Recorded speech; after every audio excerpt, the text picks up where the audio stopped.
All righty, folks, welcome to yet another edition of our Think and Grow seminar series. And tonight we're talking about LinkedIn, how to use it to build your business, leverage it, and use it as a business tool. We're very excited to have with us Teddy Burris. I'll introduce Teddy here in a moment, but you'll notice the first thing on our screen here is an announcement about our third annual Be More Bold Business Conference for Entrepreneurs and Innovators. This Think and Grow seminar series tonight, as well as the Be More Bold Conference, all sponsored by CCBC Center for Business Innovation. What we've been finding over the years is that many of our students, our alumni, folks from the community are looking to start businesses. In fact, this past year during COVID, was one of the biggest years ever for people starting businesses. And it makes sense, right? The economy wasn't doing all that great, especially during COVID. People had options, and we're seeing a huge increase in startups, especially in the gig economy. It was about 33% of the economy. Now it's over 40%. And you're seeing this play out on LinkedIn, social media, but also many of our students, alumni are looking to start businesses, and we can help. Our Center for Business Innovation helps people turn their business ideas into real businesses. And we've launched over 50 businesses at CCBC Center for Business Innovation. As part of that, we thought, well, why don't we bring everybody together? There's businesses we've launched, experts like Teddy Burris, who you're going to meet here this evening, as well as other business owners from the Baltimore area, bring them all together for a conference. And this year in 2023, we'll be hosting our third annual. Last June, we had 278 people. We're expecting over 300. And you can go there now, reserve your seats. You don't have to pay anything at this point. There's no obligation. Just reserve your seat and you get the biggest discount that we're offering right now. Save up to $150 per person. I encourage you to go there, do that. Go to BeMoreBold.com. We also just this week, we're pleased to announce that we have our keynote speaker, Seth Goldman from Honest Tea. Honest Tea, you've probably seen it in just about any store. Started by Seth Goldman from Maryland. He launched the business, sold it to Coca-Cola. Interestingly enough, Coca-Cola this year just decided that they were going to discontinue Honest Tea. Now Seth Goldman is bringing tea back. And he's got an amazing story to tell about how he's been doing this. He's launched some other businesses. He's going to share that story and many others. And we got a terrific lineup of speakers for our third annual Be More Bold. Go to BeMoreBold.com to reserve your seat. No commitment, no obligation, no payment now. Don't worry about any of that. And we're looking for a terrific event. Tonight, we have Teddy Burris, owner and founder of Burris Consulting. He's a master LinkedIn strategist and trainer, working with hundreds of business owners for 13 years, helping them use LinkedIn as a business tool. We also had Teddy as one of our speakers for Be More Bold for our first one just 2 years ago, and excited to have him back here this evening to share his ideas for how you can use LinkedIn as a business tool. Teddy, take it away. Dennis, thanks a lot. And you are recording. Good stuff. So, hey, thank you for the, I do a show every week, and I tell everybody the size of my audience. I multiply times 1,000. So thank you very much for the 75,000 people who have showed up today. I appreciate you showing up to spend time with me. And for those of you who are missing Wheel of Fortune and Jeopardy tonight, just spend time with me. You're good people. So look, using LinkedIn as a business tool. I'm very purposeful about that phrase. By the way, use the chat, drop in questions to chat. Dennis and will monitor it. And if, at certain points, he'll jump in and ask questions that you've asked or other ones that have popped up. And I'm not going to spend an hour on a slide deck. I'm going to go through this fairly quickly so that I can engage directly with you once I get done with the slide deck. But I use this phrase, using LinkedIn as a business tool, very, very intentionally. I never say use LinkedIn. I say use it as a business tool. I want you to think of LinkedIn differently than you think of every other social media platform. Even though, Jim, I use some of those other social media platforms as a business tool as well. But think of it as a business tool, not just social media, and you'll get far greater value out of it. I've been teaching LinkedIn as a business tool since 2009. I've been practicing since 2007. My job is to experiment. This is my job, is to experiment with LinkedIn and find all the stuff that changes and find all the new ways of using it so you can get value from it. Most people do not have time to experiment with LinkedIn. That is my job. What is LinkedIn? It's the #1 professional networking site on the earth, period. 866. Check this out. 10/18, I updated the slide deck for this show, and it was 859. It's 866 million people on LinkedIn today.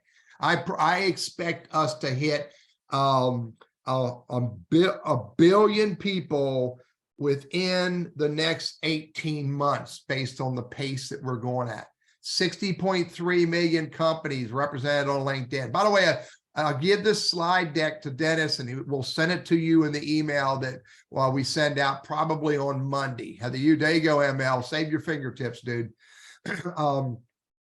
Listen, this number, when you first think about it, you think it's low, but it's not. 25% of all LinkedIn members show up at least every other week. Imagine this, Tia. Imagine if 25% of the people who loved you came to see you every other week. That would be pretty freaking awesome or scary. But 25% of your network shows up at least every other week. Let's show up with them. Thank you. Now I got more than forehead, Tia. LinkedIn is an important online platform where you build your presence, you build your network, you build your personal brand.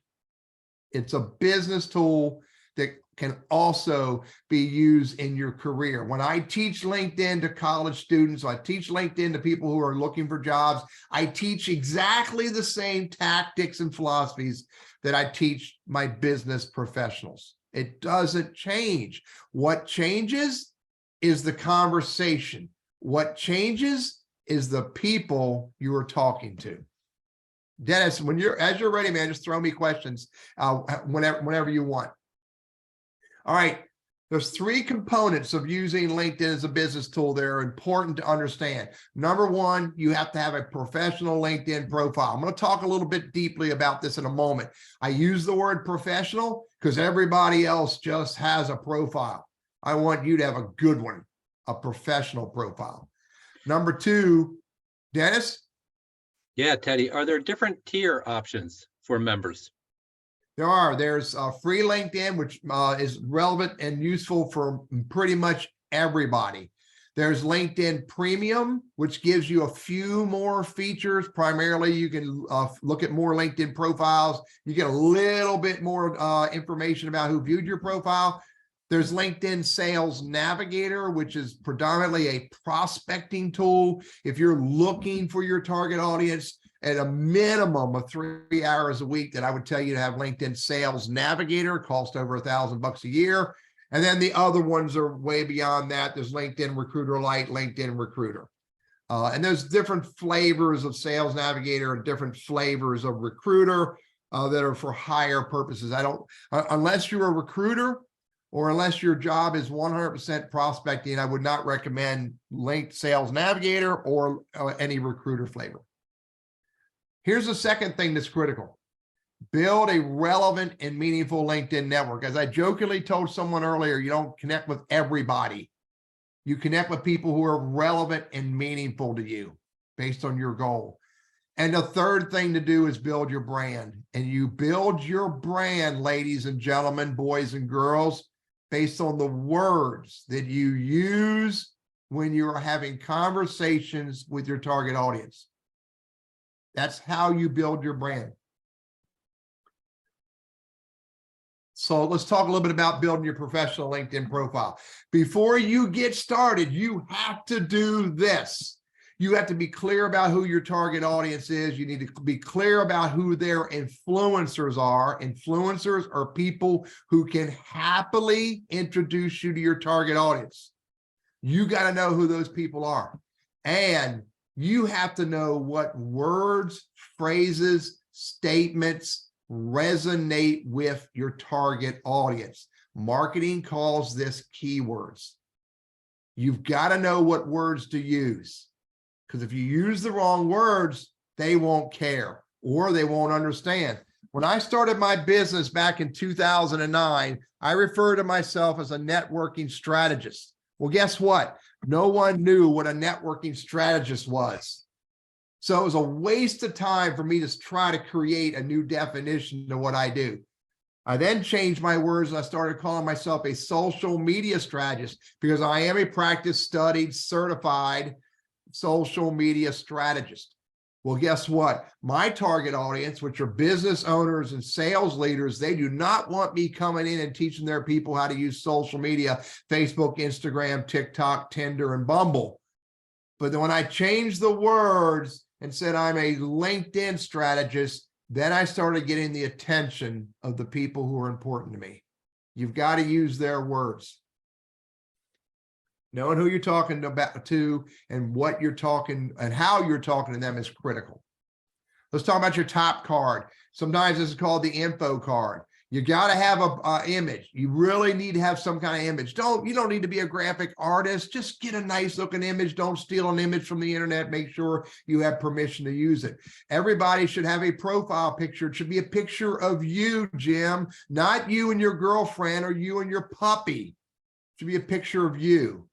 And then everybody should put their name there. You don't put your nickname or your cute name. You don't put other words in there. I dealt with a lady 2 days ago who put that her name was Betty Smith resume, professional resume writer of the USA. Well, her profile got shut down because you only put your name there, maybe some credentials, but only your name. Everybody needs a headline. Your headline is where you use 220 characters to tell your target audience who you are and what you do. Listen to these words: for them. And nobody cares that your accounts payable A through L at companyapex.com. They don't care about your HR assigned title. They want to know what you do for them. And if you're a creator and you want to be a creator, you might use that. If you're a creator, you might put a little link that sends people to some magical piece of content. If you're not a creator, don't worry about all that stuff. Furthermore, if you're in your own business or you're providing value through another employer, maybe you'll put the providing services piece. Not a big deal, but maybe you will. And if you're looking for a job, maybe you'll put the show recruiters you're looking for a job. Dennis, any questions at this moment? Keep on rolling. Okay, buddy. Your featured section. This is a really cool area on LinkedIn. It's like right below your top card. It's where people can see the stuff that's like really cool and important to them. So make sure that whatever you put there is really useful, informative, and content that shows them like, oh my God, this guy knows his stuff. Maybe you put a link to something that creates money if you're using LinkedIn for money. Maybe you put your resume. By the way, if you put your resume online anywhere, do not put your street address. Once I know your street address, I'm going over for dinner. But maybe you put your resume there. Maybe you put your portfolio there. Put content that shows them what you do, what you can do. And the way you do that is on the featured section, hit the plus, and you can add all kinds of cool stuff, even YouTube videos. Your about section. This is really cool. You get 3 lines by default. I see 3 lines. It's all I see. You can have 2,600 characters in there, which is just a little bit more than 3 lines. But if you don't get my attention in those 3 lines, I am not going to click on see more to learn more about you. So don't use those 3 lines to vet yourself. I call that vetting. You're sitting there thumping your chest going, I'm good. I've been doing this for years. I'm an expert. Nobody wants to hear that. They want to know what you do for them, how you can help them, how you create value for them, how you solve problems from them. And when you write this content, 2,600 characters, most of mine's there, not all of it, you tell them what you do, what you can do. Listen to these words. Damien, what you enjoy doing. Clarissa, what you've done in the past that's relevant to what you do today. Tell little short stories, 2 and 3 sentences, and use your words throughout. Dennis? Question for you. What if I'm selling a product, not a service? How does this change? So talk about how you help your client use that product to solve their problems or create their value. It's really not about selling products or services. It's about helping your client. It's about helping the person that you want to serve. And oh, by the way, I happen to help with this beautiful snake oil. And I'm being stupid here. I happen to help with this absolutely fantastic hammer. I don't care what the product or service is. Tell me how you solve my problems.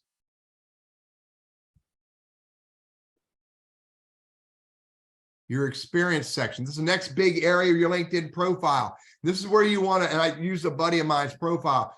He's got director professional center by Goodwill there. My opinion, he should be more specific and say, he helps professionals in their career journey. But Randy decided to put director of professional center for Goodwill. Again, this is a key. Your title field in your experience section is one of the highest indexed fields in LinkedIn. And if the field is that important to the search criteria, that important to Google search, then put keywords in that puppy. Go look at my LinkedIn profile later on. Google Teddy Burris or LinkedIn search for Teddy Burris and look what I did. I do not have my title there. Nobody cares that I'm the CEO, business owner, leader, guru, the freaking boss of this company. They want to know what I do for them. And furthermore, think about when you write this content that's in your about section, which you get 2,000 characters in each one of these areas here, in each one of these positions, 2,000 characters. Tell a story, what you did, what you enjoyed doing, how you created value. This is a brochure, not a resume. And the only time I would put, one second, Dennis, the only time I would put any content about my prior job is I would talk about what I did back then that's relevant to what I do today. Dennis? So how far back would you recommend going? Relevant. If you have a career that shows professional growth and relevance to who you are today, then there's no real time limit. People freak out about age discrimination and that kind of stuff. But I always just say relevant. If you were a barista back in 1995 at Starbucks, they didn't exist then. Actually, I think it was 99 that they came about. Then maybe you won't talk about that if today you're a heart surgeon. Relevance and professional growth is the answer to that question. Your education section, higher ed only. Don't and connect yourself to the school. This school, is a popular school in my area. There's a company page there. He didn't connect to it. And so he connected to Wingate, but he didn't connect to UNCG. You don't need to put the years. My buddy Randy put the years. He's an old man. I wonder why he's still working. And I don't recommend adding preschool, elementary, or high school for most of us. Higher ed only. Teddy, you forget in Baltimore, it's all about where you went to high school. if you are in, so I said for most of us, there is a relevance thing there. If you're doing business with people all around your high school, then maybe you will list that. But I doubt there's any Baltimore high schools that are on LinkedIn. So. Oh, yeah. My wife is a preschool teacher. When she first heard me say that, she goes, well, they have to put my preschool on there. So your skill section, your skill Southern Bulldog. You get 50 skills. You do not want to put skills in your skill section that are no longer relevant to what you do. I studied hydrology. I studied radiation treatment. I studied, nuclear activity. I drove a trash truck. I delivered caskets for a funeral company. None of those are on here because they're not relevant to what I do today. By the way, true story. I drove a trash truck in the morning, delivered caskets in the afternoon for the same company. Check that out. And so in the first three should be the most important skills relevant to what you do or want to do. You can shuffle around when you hit the edit button to put them in the right place. Relevant. Everything I talk about is, if it's not relevant, you shouldn't be doing it. And try to use skills that exist. I created this weird one here. You can create new skills, but you start diluting the whole system when you start calling yourself a little bit different than what everybody else calls the same thing. A cat's a cat. You don't need to call it a feline. Teddy, question for you. Are Yes. those things in your LinkedIn profile, is that being picked up by Google? So if you did a Google search, those keywords would come up? No, I don't specifically know the keywords do. I do know the title, the headline, the about section are indexed in Google. Because if you do a search for LinkedIn trainer, maybe not so much today because I've gotten lazy, but it used to be if you did a search in Google for LinkedIn trainer, my LinkedIn profile was the #1 Google result across the US. But so you said title, headline, and headline, and about section. Okay. Yeah, and there's more, Dennis. I just tested those.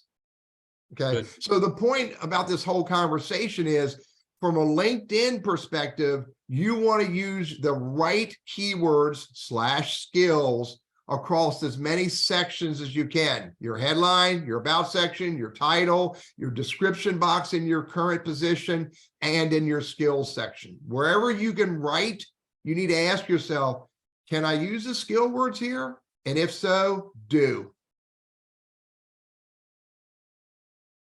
Your license and certificates, put these in there. If you've got license and certifications that are relevant to what you do today, put it in there. It's all a matter of being relevant, though. There are other sections you can have on your LinkedIn profile. The core section is education, position, career break, which I don't know. I'm on the fence about using that or not. And then the skills. But you also have the recommended. Recommended includes features, license, courses, recommendations, get asked for recommendations. And then you also have the additional section that is volunteer, publications, patents, projects, honors, blah, blah, blah, blah, blah.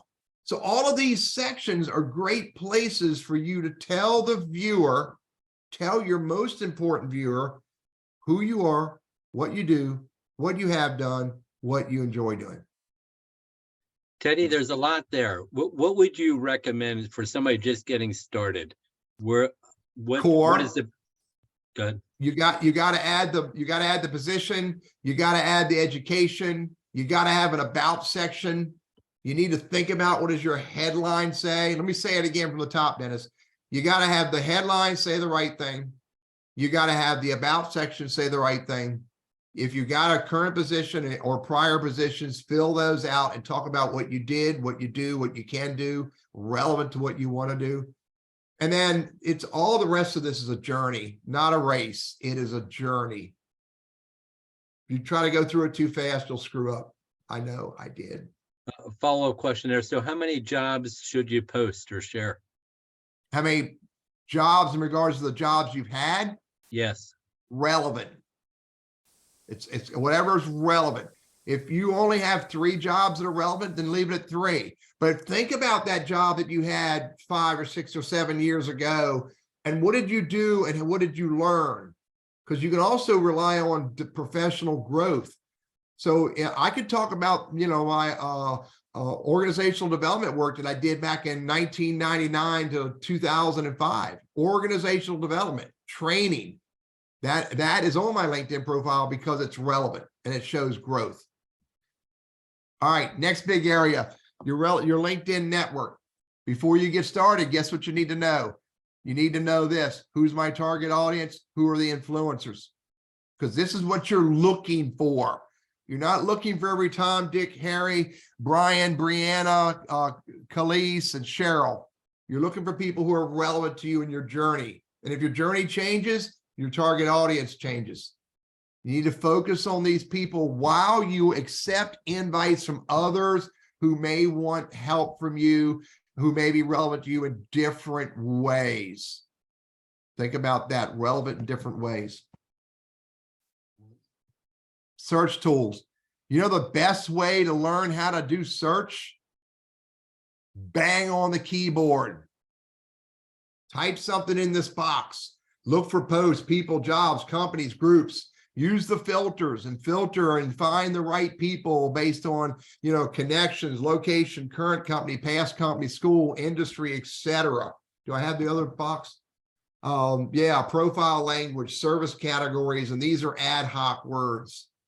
But just practice. And by the way, I'm going to tell you right now that when you start using it, it'll break. Just hit the IN button or hit the home button and start all over again. LinkedIn search is really powerful, but it is kind of buggy when you start bouncing back and forth with different filters. Just be aware of that. It'll aggravate you. But the best way to learn is to practice. Teddy, what if you're switching careers and your past information that may not be as relevant as to the career that you're trying to pursue? So think about what you did in those past jobs that help you develop any skills that are relevant to where you want to be. I spent 35 years. I know I don't look anywhere near that old, Brianna. I spent 35 years in the IT industry. And then in 2009, I almost went completely cold turkey and became a social media strategist. So I had to look at what I did in the past. And there was a lot of business, strategy, design, organizational development. I learned how to be a trainer. So you just got to dig deep, dig past your title, dig past your job description and ask yourself, what did you learn? And that's what you want to highlight as you're writing your new profile. Now, the other side of that question, Dennis, is people ask, okay, I'm changing careers. All these people are relevant to me as a dust bunny collector. And now I'm going to become, you know, a satellite washer. I'm going to wash the windows of satellites. Well, they're two different groups of people. Maybe some of these people that were relevant to you in the dust bunny world know satellite owners. And I'm doing real facetious examples here. Just because they are from another industry doesn't mean they don't know people in this new industry. Would you recommend posting more videos and content than text? Hang tight. Hold that one for a moment, Dennis, please. Yep. So LinkedIn company search. You can go to the company page and you can find, in search, find companies, and you can look with this 5 filters for looking for companies: location, industry, company size. Do they have jobs? And do I have a connection there? Excuse me one second. So search for companies that you're interested in. You can type a company name, an industry name up there. You can type a brand name in that search box and then use these filters to narrow down to what's referred to as the smallest viable audience. Nobody can work a list of 10,000. Drive it down to a list of 100. And so that you can work that list. And by the way, keep track of what you search for, because once you work a particular industry or particular location or whatever, you don't need to go back and do it again. Do something a little different. Dennis? Teddy, what do you mean by work the list? What are we trying to do to get that once we get that 100? So real good point. When you build a list of LinkedIn members or you build a list of LinkedIn companies, you got to go through it and decide, is this company something I'm interested in? You do research. You bring up the company page, you read their about section, you look and see if you know anybody working there, maybe look at their content, maybe click on the link to take some of their website. You do your research on companies. For people, it's pretty much the same thing. You do a search for people, you get a list of people. Work it means this: you open up each record one at a time, and you look at it and go, who is this guy or lady? Do I know anybody who knows them? Do they go to the schools I went to? Do they work in any place I know? Where do they work now? What's their role? Is this somebody I want to have a conversation with? That's called work the data. And then you make a decision. Do I want to find a way to have a conversation with them? That's where I'm going with that whole statement.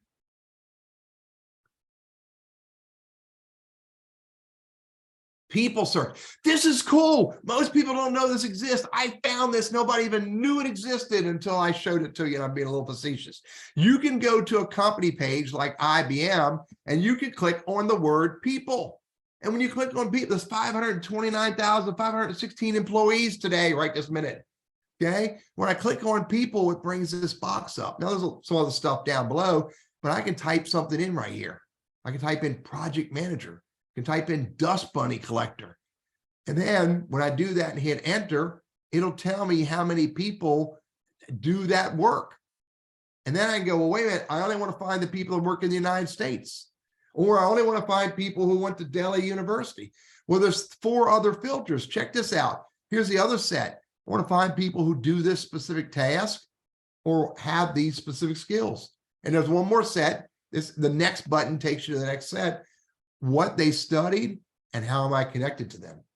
I can go to a company page, I can put in a keyword, a title, or a phrase up here, and then I can filter this list and find the people. And when I filter the list, show down below, look here, it brings this up. On the company page below this box, called the people box, people you may know, these are the people that meet this criteria that I did. I don't need to go to LinkedIn search. I can do it from the company page. You want to know how to do that? Go practice it. It's pretty easy to do. And it's way fun. All right. Teddy, once you find those people, how do you recommend following up with them and contacting them? Oh my golly, Dennis, thanks for asking. Well, actually, that was Davita who was asking that. Okay, thank you, Davita. And she's looking specifically to promote her business. I got it. Davita, when you find somebody who's of interest to you, do not send them a LinkedIn invite. What you want to do, and I'll talk to Victor's question there, you want to know how you're connected to them. First level, one of you sent the other an invite to connect, and the other person said yes. And that makes you a first level connection. Dennis sent me an invite to connect. I hit accept, and now we are first level. Second level are all the people on LinkedIn who are connected to the people that you're connected to, but you're not connected to that person. Makes them second level to you. They're one level removed from the people you're connected with, second level. Third level is typically you're not connected and you don't have a mutual connection, but there is some type of relevance, school, industry, company, geography, and LinkedIn says they're third level to you. Now there's a whole nother group, used to be called out of network. These are people you can't even see. First level connected, second level share a mutual connection, third level you're not connected in any way, but there's some relevance. Here's what you want to focus on. You want to focus on second level. You want to get connected, focus on the second level, and here's why. There are ways to get connected to the second level without sending them an invite. And let me show you how to do that. Only send invites to someone you know or who knows you. If they don't know you, if they don't know you, but you have mutual connections, this is where you use your network. Ask for an introduction. If I want to connect with Brian Hagan and I see that we're second level, I'm going to try, you can't always do it, I'm going to try to find somebody that I know that knows Brian, and I'm going to ask that person to introduce me to Brian. Does it take a little longer? Yes. Is it more successful? Yes. Dennis? And that introduction happens over LinkedIn? Nope. For me, it happens via telephone and then a follow-up with email. Sometimes it happens through a LinkedIn message. It doesn't have to, but I would rather call you, Dennis, and catch up with you. How you doing? How's the family? How's the dog? What's going on in Baltimore? Hey, Dennis, I need your help. Do you know Janice Duff? Do you know her well? Do you think she's someone I should connect with? If so, would you do me a huge favor? Send her an email and introduce me. That's kind of my script. That sounds time consuming. Sounds It like is, it'd be but a lot here's what easier if I happens. just send an I invite know, through buddy. LinkedIn. But see, but I also want to make sure that my relationship with you is such that I have permission to do that. Now, once I do that once or twice, you're right. The next time, next month, I might just send you a quick email. Hey, Dennis, hope things are going well. I need your help. But if you don't have a good relationship with the person you're asking for help, you better fix that first. And the best way to fix it is ear to ear. Okay. So ask for introductions. If they don't know you and there's no good mutual connection, look and see if you can engage on any of their content. Not everybody's going to have content, but maybe they do. And maybe engage on their content and then follow up with an invite. When you send an invite, listen to me. I don't care what anybody freaking tells you. Always put a personal note. People will say, well, you're sitting right beside me, Teddy. I don't care. The reason why I put a personal note is it leaves a crumb in your inbox. And I also use that personal note, for me personally, to remind me, where did I meet Clarissa? Clarissa, happy to meet you at CCBC's event on the 17th of November.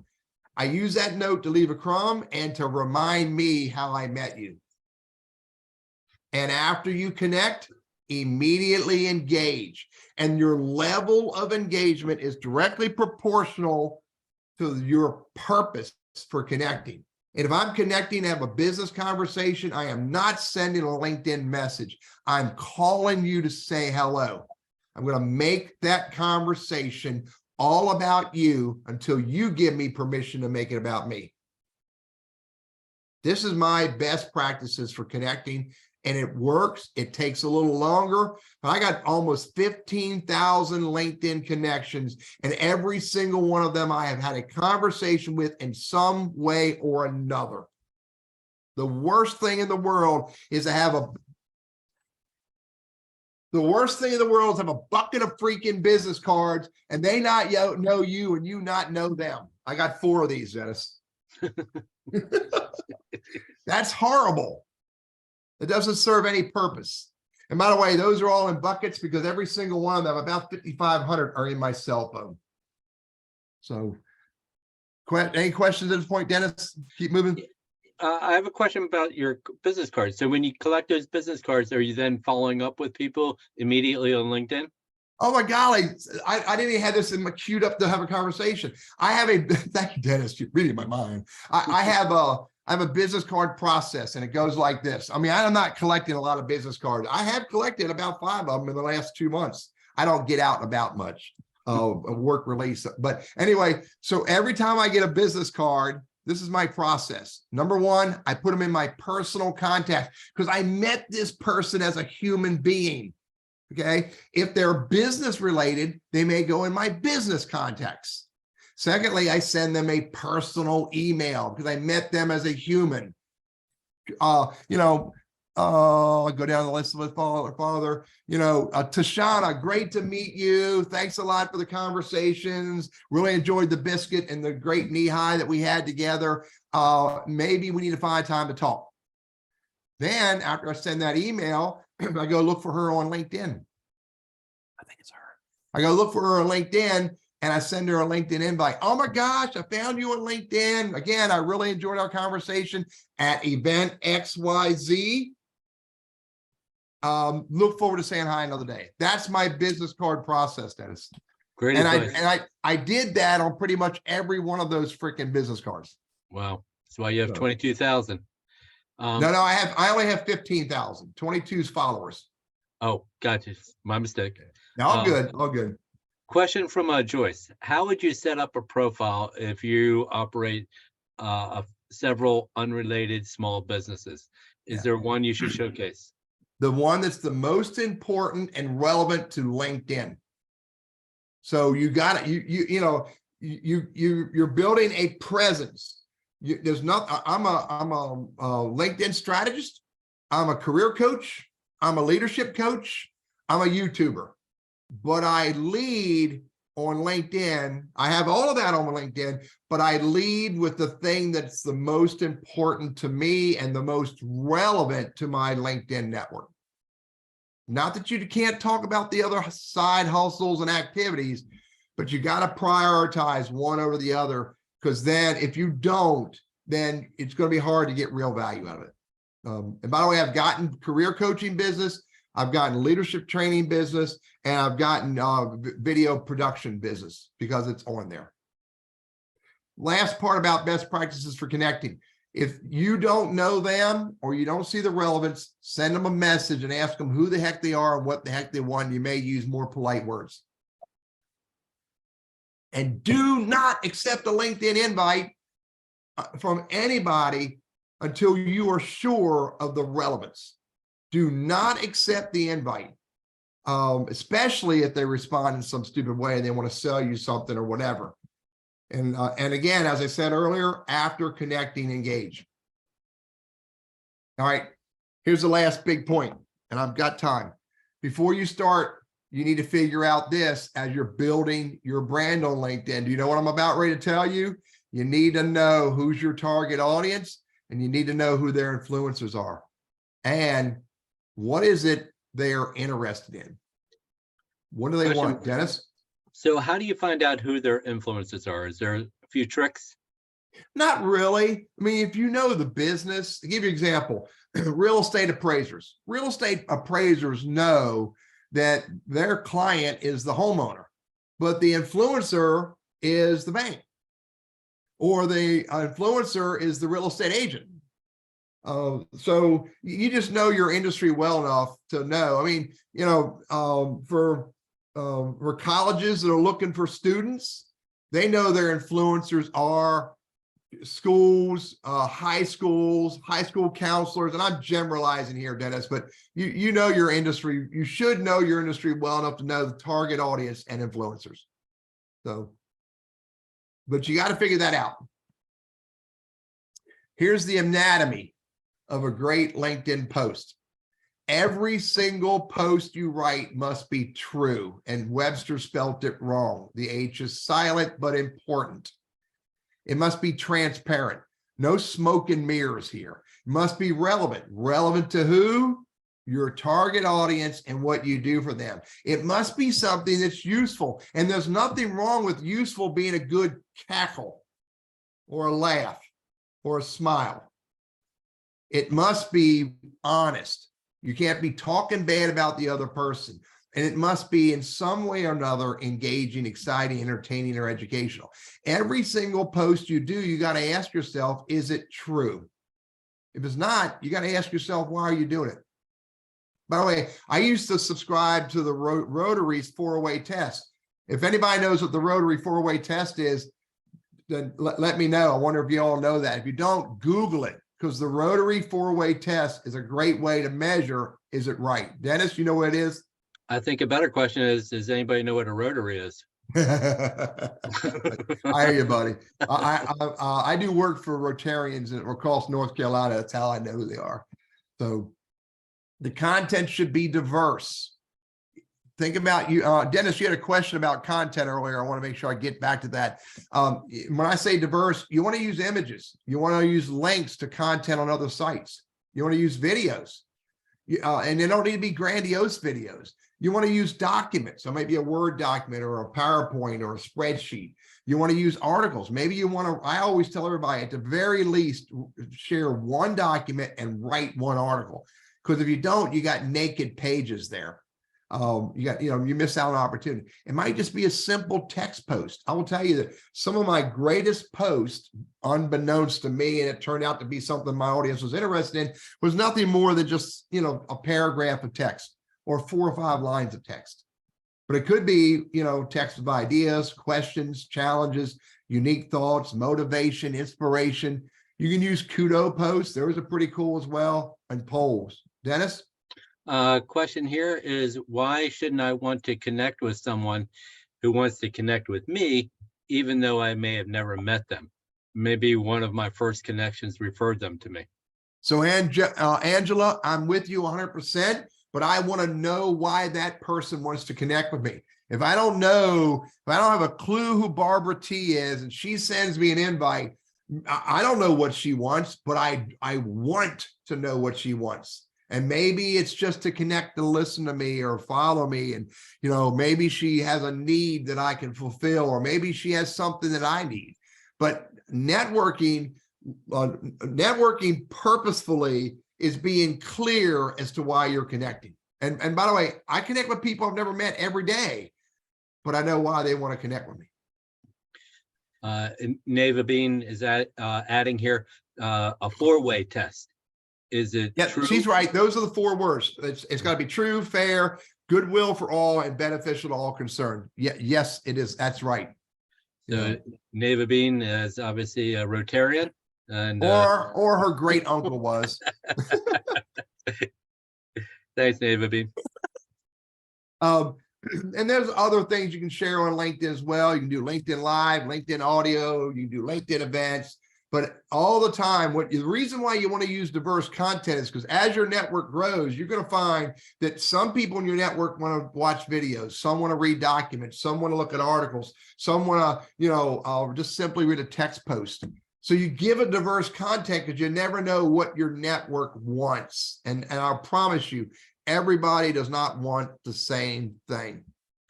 So question here is, how can you best share the work you're doing to a wider audience, whether you're a for-profit, nonprofit? What is some advice that you have to share to gain exposure about the work you're doing?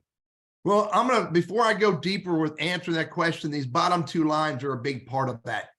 You follow these guidelines up top here. 100% of the time, what you share needs to be relevant to your target audience. So, in your nonprofit, who is your target audience? Who is the person that comes to you to find the solutions, the value that you provide through your nonprofit? And maybe that your nonprofit helps children. Well, the child is not your target audience. The caregiver is the target audience. And I'm generalizing that. So you got to make sure what you share and what you engage on is relevant to that target audience. 90% of the time, what you share cannot be about your business. Let me repeat this, because most people hate this. 90% of the time, it cannot be about your business. 10% of the time, it can be. Because think about that. You walk into a networking event and you're just out there mouthing about Teddy Burris and Burris Consulting and Burris Consulting and Burris Consulting. How quickly are you going to see people turn their backs on me? Well, and I just want to follow up with the nonprofit, for example. You don't want to be talking about all the great work you're doing, but what you could do is highlight the work of how you've helped other people. Yeah. And that implies then, oh, wow, they're doing great work, but you're really concentrating on how you benefited other people. And the implication is we did that as part of our service that we offer. Yeah, and there's a whole other piece of that, Dennis, that I don't know if I even speak to in this, called social proof. It's one thing for you to be out there touting how you help great people and you solve great problems, all that stuff. It's something way more powerful when the person that you helped talks about you. That's called social proof. When you can get that kind of content that's not branded, just get that person to tell a story, do a video, write an article, et cetera, and talk about all the great things that Center for Business Innovation did for me, how it changed my life, how I'm grateful for that. That's powerful stuff. What does a good post look like? Angela, yeah, endorsements are good. Endorsements are nowhere near as powerful as LinkedIn recommendations. I generally don't worry about endorsements. I seek recommendations. So what's a good post look like? First of all, you got to write what's called an editorial. This is where you tell the person why you are sharing what you are sharing. And then you can share the content. And this happens to be a poll. But the very first thing you've got to do is write what I refer to as the editorial. And the editorial that tells the viewer why you're sharing it. It asks a question, and it maybe you're trying to spark a conversation, because that's the goal. The goal is to create a conversation, not just to barf all over your LinkedIn network. Again, minimize selling. And there's a plethora of ways to do this.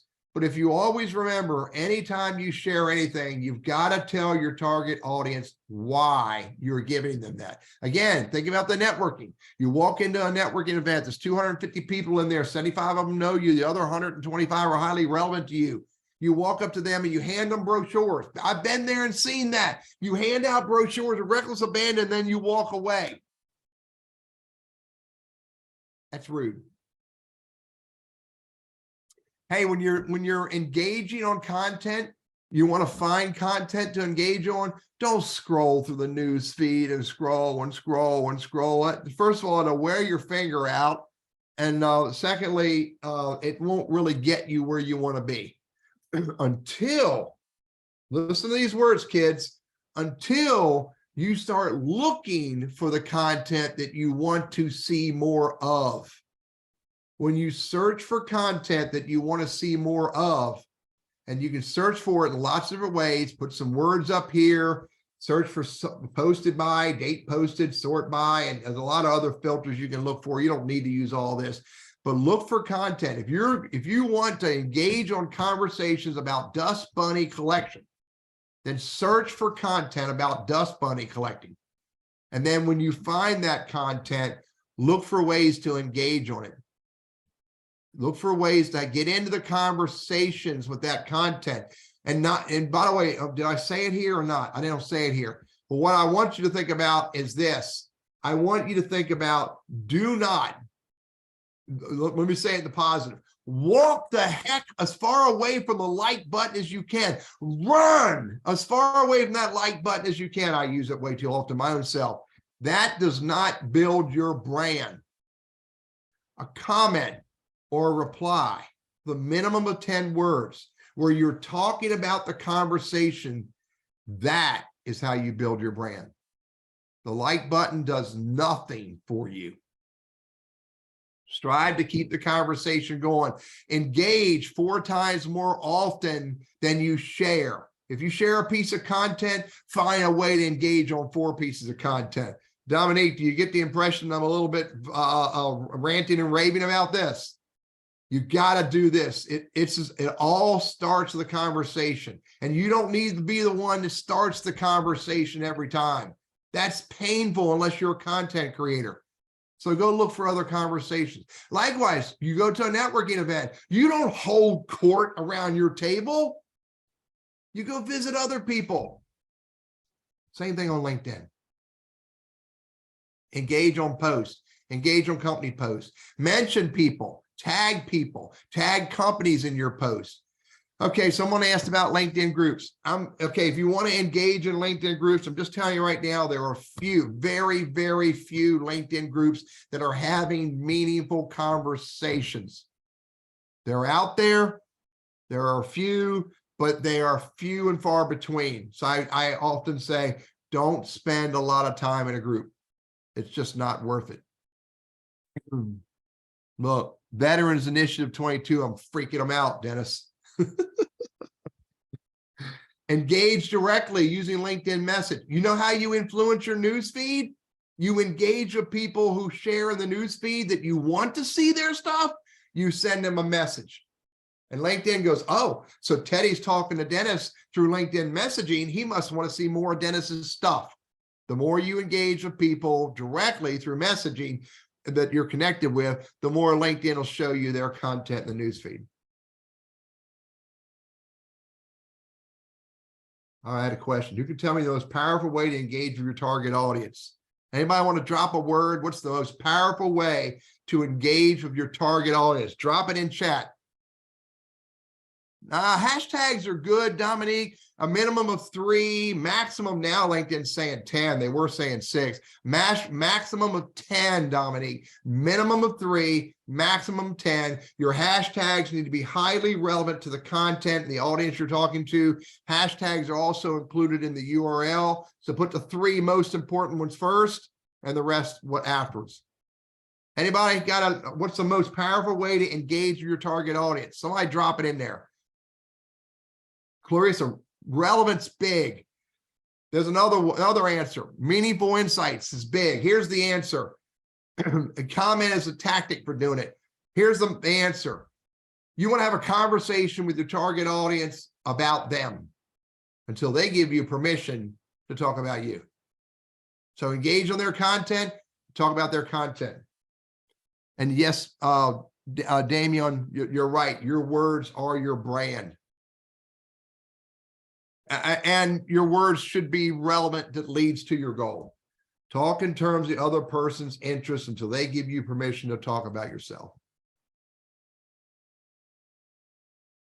The most powerful way to engage is kneecap to kneecap in the same space, ear to ear, maybe eyeball to eyeball on a Zoom call, maybe a LinkedIn, an email, maybe a text message, Zoom, eyeball to eyeball, ear to ear, virtual eye to eye, text or email. LinkedIn is powerful, but it is by no means the most powerful way to engage with another human.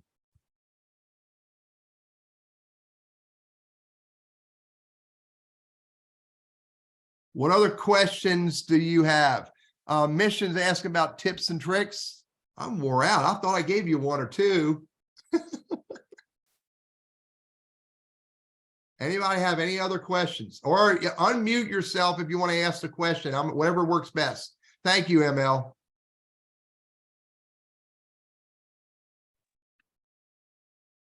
Michael? Quick question. Should you get rid of people you don't know? I've heard yes, but then you've got that, well, you don't know who they know type of aspect. I don't know. The only people I remove from my network are people who are freaking idiots. Okay. Now, by the way, I said freaking idiots. That the idiots may stay as long as they're not bothering me. Teddy, in terms of the premium, any specific benefits that you would recommend in the All premium? right, listen to package? this. Listen to this, everybody, because this is a big deal. If you get serious about searching on LinkedIn, you're going to have a minimum of LinkedIn premium. Because if you start searching a lot, there's a number, then the number is not published. It may vary per person, it may vary per month, but you are only allowed to look at so many LinkedIn profiles in a search. So at a certain point, you're going to run in what's called the commercial use limit, and LinkedIn is going to say, pony up, big boy, because you're using it more than most people use it. And it may be the right thing to do. If you're not sure and you want to do more search, pay for it month to month. Listen to my words. Pay for it month to month until you prove to yourself that it's worth having more, and then switch to the year and you'll get a discount. So, thank you, Alexis. Lots of great comments here. Many people saying thank you for the terrific information. And I concur. This has been fantastic, Teddy. Well, where did Alexis, I'm hoping I'm pronouncing Alexis right. Where did she hear comedy? I didn't see any dang comedian in here. You had me laughing. So thank you, Alexis. This has been great. Teddy, you mind advancing to the next slide here? So we have lots of good information here that we've been sharing this evening. We're going to send out some more information for you if you want to get in contact with Teddy. Obviously, we can't cover everything in a short period of time that we have, but I do want to thank Teddy Burris for his time here this evening, walking us through how to use LinkedIn as a business tool. Reminder, we have our Be More Bold business conference for entrepreneurs and innovators coming up June 11th through 12th. Just this week, we signed on our keynote speaker, Seth Goldman from Honest Tea. You're probably very familiar with the brand, huge brand. He's from Maryland, sold the business to Coca-Cola a few years ago. Coca-Cola then just recently, a few months ago, said they're going to discontinue it. He's going to bring juice or bring the tea back. And he's been doing quite a few of other entrepreneurial ventures that we're going to talk about in June. And so encourage you to go ahead and reserve your seat. We have a special discount going on right now for that event. And we're going to have about 300 entrepreneurs, business owners coming together for that event. We had 278 last year, and there's no financial commitment, no obligation to reserve your seats. We just give you the best discount that we have right now so that you can get in, and then we'll follow up with you later. So get in, that's the best discount that we have. It's for you to reserve your seats, and it's pretty cheap. So I encourage you to go BeMoreBold.com. Teddy, thank you again. Appreciate you taking the time. We recorded tonight's presentation, and we will be sending that out on Monday to everyone with some additional follow-up material that may be helpful. So thank you again, everyone taking the time this evening. Thank you to our project director, Angela Kivas, who has been working behind the scenes to make all this happen.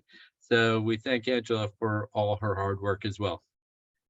I'll just say a quick hello. I learned a lot, Teddy, and I did laugh a little bit. So you do have that comedic flair about you. But I hope everyone enjoyed it. I know I did. And as Dennis said, we'll get out all the material on Monday. Cool. All right, folks. Stay tuned for our next Think and Grow seminar series coming in the spring. So we will have more information to share just like this. But again, thank you and have a good night. Good night.